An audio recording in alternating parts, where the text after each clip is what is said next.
Let me tell you something strange about the way some people speak. They never really say what they mean, not directly anyway. They drop breadcrumbs of intention, scatter fragments of feeling, and hope, somewhere in the silence between their words, you'll understand what they're too afraid to say out loud. You've met them. Maybe you are them. The person who says, "I'm fine," but their eyes tell a different story. The friend who mentions they're free this weekend 3 times in one conversation, waiting for you to suggest plans.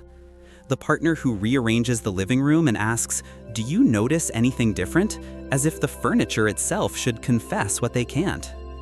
And here's the question that quietly haunts every conversation with them. Why? Why can't they just say what they want, what they need, what they're really feeling? It's tempting to label this as passive aggression or emotional immaturity, but beneath the surface, there's an entire psychology at play, one that reveals something profound about vulnerability, fear, and the intricate ways we've learned to protect ourselves from rejection. See, for some people, direct communication feels like standing naked in a crowded room. Every clear statement is a risk. Every honest declaration is a potential wound. So they've learned to speak in code, to test the waters before diving in, to offer pieces of truth and see if anyone cares enough to assemble them. Because whether we admit it or not, hints are a form of emotional self-defense. When you don't say something directly, you can't be directly rejected. If you suggest instead of ask, if you imply instead of state, if you hint instead of declare, you leave yourself an escape route. You can always pretend you didn't mean it that way. You can always say, "I never actually said that." Psychologists call this indirect communication style high context communication, and it's rooted in something deeper than mere habit. It's often born from environments where direct expression was unsafe, where saying what you felt led to conflict, dismissal, or punishment. Maybe they grew up in a household where emotions were weaponized. Maybe they learned early that asking directly meant being told no, but hinting might get them what they needed without the confrontation. And in a world that often punishes vulnerability, that's not weakness, that's adaptation. It's a survival mechanism that outlived its usefulness but never got unlearned. But here's what's fascinating. People who communicate through hints aren't necessarily unclear in their own minds. Often, they know exactly what they want to say. The words are right there, fully formed, screaming inside their heads. But somewhere between thought and speech, fear intercepts the message. The fear of being too much, too needy, too direct, too honest. So they dilute it. They wrap their truth in hypotheticals and maybes. They say, "Some people might think," when they mean, "I think." They ask, "Don't you feel like?" when they mean, "I feel." They transform their desires into observations, their needs into suggestions, their pain into casual mentions that vanish if you don't catch them. And the tragedy is this: most of the time, their hints go unnoticed. Because we live in a world where everyone's moving too fast to read between the lines, where directness is expected and subtlety gets lost in translation. So they feel perpetually misunderstood, perpetually invisible, perpetually disappointed that no one cares enough to decode what they're really saying. But they rarely blame their communication style. They blame everyone else for not listening carefully enough, for not caring enough, for not being intuitive enough to understand what wasn't said. There's a painful irony in that. They want to be understood, but they won't risk being clear. They want connection, but they fear the exposure it requires. They want others to meet them where they are, but where they are is hidden behind layers of implication and suggestion. The psychology of the unspoken. Let's go deeper. Why do some people develop this communication pattern while others speak with unflinching clarity? Part of it is temperament. Research shows that people with anxious attachment styles, those who crave closeness but fear abandonment, are more likely to communicate indirectly. They've internalized the belief that their needs might be too much, that expressing them directly will push people away. So they hint, hoping that if someone really loves them, they'll understand without being told. It's a test, though they'd never admit it. If you really knew me, you'd understand what I meant. If you really cared, you wouldn't need me to spell it out. But relationships don't work on telepathy. They work on clarity, on courage, on the willingness to say uncomfortable things and trust that the person on the other side will listen.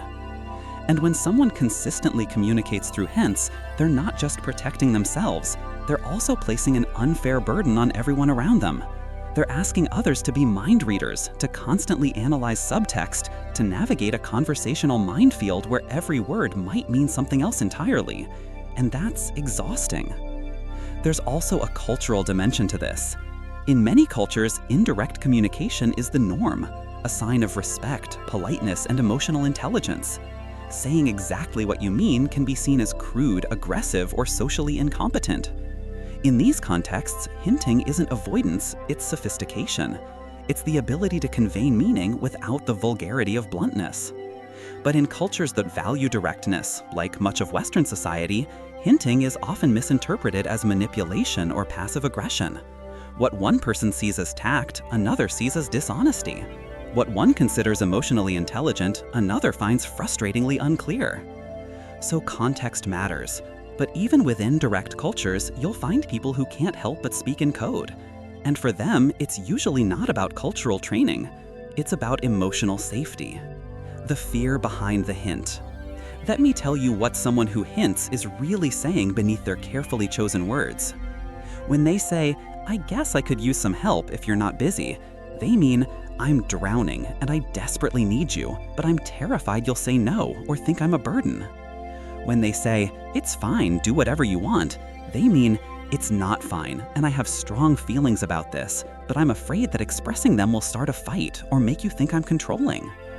When they say, "I was thinking maybe we could spend more time together," they mean, "I feel neglected and lonely, and I'm scared that if I tell you directly, you'll feel guilty or defensive, so I'm trying to make it sound casual."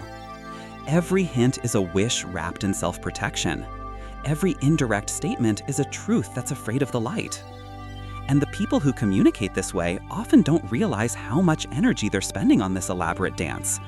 They're constantly monitoring reactions, analyzing tone, searching for signs that their hints were received and understood. They live in a state of hypervigilance, where every conversation is a chess game, and every response is scrutinized for hidden meaning, because that's how they speak, so they assume everyone else does too. But here's what they don't see.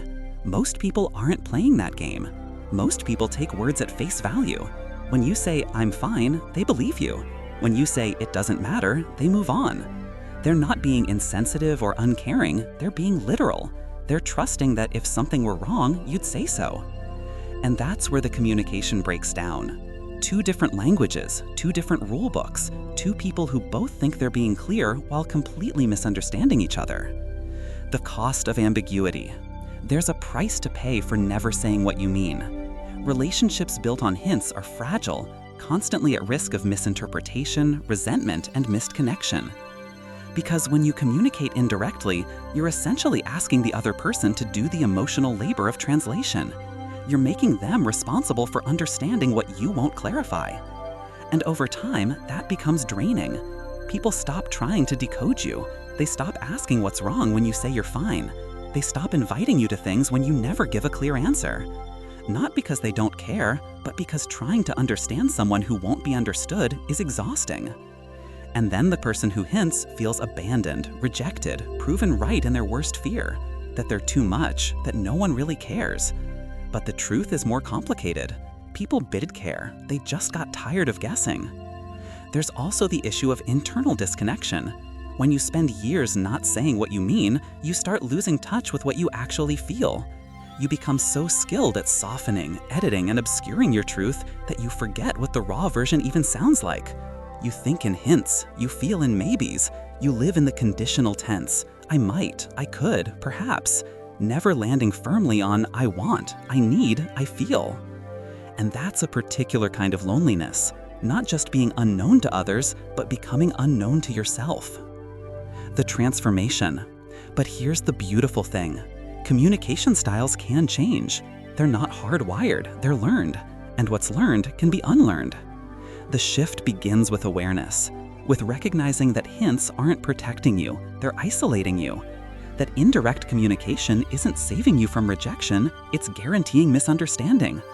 that the people who truly care about you would rather hear an uncomfortable truth than navigate your silence. It requires courage, the kind that feels impossible at first. The courage to say, I'm not okay, when every instinct screams to say, I'm fine. The courage to say, I need you, when you've spent a lifetime proving you don't need anyone. The courage to say, that hurt me, instead of pretending it didn't matter. Because here's what people who hint often forget. Directness isn't cruelty. Clarity isn't aggression. Saying what you mean doesn't make you demanding, it makes you human. And the people who love you, they don't want to decode you, they want to know you. They want the real version, the one that speaks plainly about joy and pain and everything in between. They want the relief of not having to guess, the ease of a conversation where words mean what they say. There's a profound freedom in direct communication. It's the freedom of not having to monitor every reaction, of not living in constant fear that your needs are too much. It's the freedom of knowing that